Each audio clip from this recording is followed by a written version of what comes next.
Slaying Dragons and Deadlines. Thriving in a Toxic Workplace. Brought to you by Lux von Zollern, the maker of exclusive garments for successful women, available at the website lvzprestige.com. Think Lux von Zollern when you wish to amplify your executive impact in high-stakes business environments. So, you found yourself in a workplace where every meeting feels like a battle scene from Game of Thrones, and your coworkers could double as contestants on a reality show titled Backstabbers Anonymous. Congratulations! You've officially entered the corporate version of a gladiator arena, where the strongest, smartest, and shrewdest thrive. But don't worry, you're not here to merely survive. You're here to conquer. Let's face it, navigating a toxic workplace is exhausting. There are the conniving colleagues who accidentally CC the boss on your email slip-ups, the power-hungry micromanagers who breathe down your neck like a bad rom-com villain, and the endless deadlines that make you question your life choices. But here's the good news. There's a way to slay these dragons without losing your mind or your fabulous manicure. Armor up with self-awareness. The first rule of thriving in a toxic workplace is knowing yourself. Not in a read your horoscope way, though hey, if that helps, go for it, but in a what makes me tick and what ticks me off kind of way. Toxic environments thrive on chaos, but you can't be dragged into someone else's storm if you're grounded in your own calm. Start by identifying your triggers. Does Karen's incessant humble bragging about her visionary leadership make your blood boil? Does your boss's last-minute, urgent requests send you spiraling into stress? Pinpoint the specific situations that push your buttons so you can prepare your emotional armor ahead of time. When chaos strikes, you'll be the serene queen sipping tea while everyone else scrambles. Think of self-awareness as your invisible force field. The better you understand yourself, the harder it will be for others to knock you off your game. Master the art of strategic silence. Sometimes the best move is no move at all. Toxic workplaces are filled with landmines, gossip, drama, unsolicited opinions. But remember, you don't have to attend every argument you're invited to. In fact, silence can be your greatest weapon. For example, when your colleague tries to bait you into a debate about who's really responsible for missing that deadline, smile politely and let them twist themselves into a pretzel of excuses. When your micromanaging boss asks, "Why didn't you CC me on that email?" resist the urge to explain your every breath. A simple, noted for next time, will do. Silence doesn't just protect your energy. It also leaves others wondering what you're up to. A little mystery never hurt anyone. Strategic silence also works wonders in meetings. Let the overtalkers exhaust themselves while you quietly observe, take notes, and save your input for when it will make the biggest impact. When you finally speak up, your words will carry weight, and you'll look like the calm, composed strategist you are. Play chess, not checkers in a toxic workplace. Every move counts. You can't afford to act impulsively, especially when everyone else seems to be playing dirty. Instead, think like a chess master. Calculate your moves several steps ahead and anticipate your opponent's strategies. For instance, if you know your colleague tends to steal credit for ideas in meetings, don't confront them head-on. Instead, casually loop in your boss before the meeting. "I've been working on a solution for that issue. Excited to share my ideas later."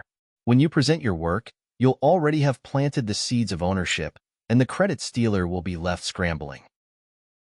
Another chess move? Build alliances. Toxic workplaces thrive on division, but you can rise above the drama by quietly cultivating relationships with key players. Find the allies who value collaboration over competition, those rare unicorns who genuinely root for your success. Together, you can create your own little oasis of sanity amidst the chaos. Set boundaries like a boss. Toxic workplaces are notorious for ignoring boundaries, so it's up to you to draw the line. And enforce it like your dream promotion depends on it, because it probably does.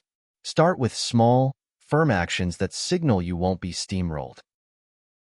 Example: if your boss sends emails at 11 p.m. with a "ping me if you have questions" note, resist the urge to respond immediately. Set a clear precedent by replying during working hours with, "Thanks for this. Happy to discuss in more detail tomorrow." By establishing when you're available and when you're not, you send a subtle but powerful message. You're a professional, not an on-call crisis hotline. Boundaries also apply to energy vampires in the office. You know the type, the coworker who hijacks your lunch break to rant about office politics. Politely but firmly excuse yourself. I'd love to chat, but I need to finish something before my next meeting. Remember, boundaries are your way of keeping your priorities in focus while leaving the unnecessary drama behind. Keep your eye on the bigger picture. It's easy to get caught up in the daily grind of a toxic workplace, but don't lose sight of your ultimate goals. Toxic environments can actually be the perfect training ground for developing resilience, strategy, and adaptability, all skills that will serve you well in the long run. Remind yourself why you're there. Is it to gain experience, build connections, or climb to a higher position? Whatever your motivation, use it as your North Star. When your workplace feels like a circus, focus on your bigger picture. After all, no dragon slayer ever became a legend by quitting halfway through the quest. Befriend the gatekeepers. Every workplace has its gatekeepers. The assistants who know everything, the IT geniuses who control the tech, the facilities team that can grant you the only functioning coffee machine in the building. These unsung heroes wield far more power than most realize, and befriending them isn't just smart. It's essential. Start by learning their names. Yes, all of them. A simple "Good morning, Alex," or "Thanks, Priya," can go a long way. Show genuine interest in their work without being patronizing. Need a favor down the line? They'll be more inclined to help someone who treated them with respect from the start. Why is this important? Gatekeepers are like the backstage crew of a Broadway show. They may not be center stage, but without them, nothing runs smoothly. Get them on your side, and suddenly you're VIP. Manage the energy vampires. You know who I'm talking about. That colleague who thrives on negativity, stirring up drama like it's their personal sport. They love to corner you in the break room to unload their latest grievances, dragging your vibe down faster than Monday morning emails. Dealing with energy vampires requires a mix of diplomacy and strategic avoidance. When they approach with their usual doom and gloom monologue, don't engage. Instead, pivot the conversation. Energy vampire, can you believe the boss is making us work late again? This place is the worst. You, totally hear you. By the way, did you catch that hilarious meme going around about corporate life? Redirect, deflect, and if all else fails, excuse yourself with a polite, "I need to wrap something up." Protecting your mental energy is non-negotiable. Keep your cool in the face of office saboteurs. Toxic workplaces are breeding grounds for saboteurs. Those who gossip about you in meetings, steal credit for your work, or conveniently forget to share critical information. The instinctive response is to confront them directly, but let me stop you right there. Instead of throwing down the proverbial gauntlet, approach this like a well-dressed spy. First, document everything. Keep records of emails, timelines, and any evidence of your contributions. If someone tries to take credit for your idea in a meeting, counteract calmly and confidently. "Thanks for bringing that up, Sarah. I'm glad you like the strategy one proposed last week. I've been refining it and would love to share the updates." Boom. Credit restored. No drama required. If the sabotage continues, escalate subtly. Loop in your manager with a professional, solution-focused approach. "I noticed there was some confusion about responsibilities on Project X. To streamline things, I've outlined my deliverables in the attached document. This not only protects you but showcases your proactive attitude." Master the fine art of delegation. Toxic workplaces often leave us feeling like we need to handle everything ourselves to avoid being labeled as lazy or incompetent. Newsflash: trying to do it all is the fastest way to burn out. Delegation isn't weakness, it's efficiency. When delegating, make it a win-win. Instead of barking orders, position tasks as opportunities. "I think this project could really highlight your design skills.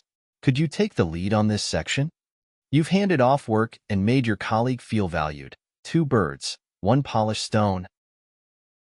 Build your inner fortress. No amount of strategy can help if you're running on empty. Thriving in a toxic workplace requires mental and emotional resilience. Think of your inner strength as a fortress. It's your ultimate defense against the office chaos. Start by establishing daily rituals to recharge. Whether it's a 10-minute walk outside, a quick meditation, or blasting your favorite playlist during your commute, find what centers you and make it sacred. Remember, you are not your workplace. Toxic environments have a sneaky way of making us internalize negativity. That critical email from your boss? It's not about you. It's about their stress, their inadequacies, their deadlines. Separate your identity from the dysfunction around you. Win allies without making enemies allies are the secret sauce of workplace survival. These are the people who vouch for you in meetings, celebrate your wins, and stand by you when things get rough. But building alliances in a toxic workplace requires finesse. Focus on reciprocity. Celebrate your colleagues' successes, even the small ones. Compliment their work in public. Help them out when they're in a bind. When you make others feel supported, they'll naturally want to return the favor. Be selective. Align yourself with colleagues who share your values and ambitions, not those who thrive on toxicity. If someone has a reputation for throwing others under the bus, they're not your ally. They're a liability. Keep your exit strategy ready. Let's be real. Some workplaces are so toxic, the best strategy is to leave. That doesn't mean you storm out with a dramatic resignation letter and a speech about not being able to work under these conditions. No, Queen. You're going to exit like the classy, strategic powerhouse you are. Keep your LinkedIn updated, network discreetly, and build a skill set that makes you irresistible to future employers. When the time is right, you'll walk out of that toxic environment with your head high, knowing you've won. Congratulations! You've officially mastered the art of slaying dragons and deadlines. Whether you decide to conquer your current environment or seek greener pastures, remember this: you're a force to be reckoned with. Toxic workplaces may be daunting, but with your wit, strategy, and resilience, there's no dragon too fierce for you to slay. Now go forth and rule your kingdom.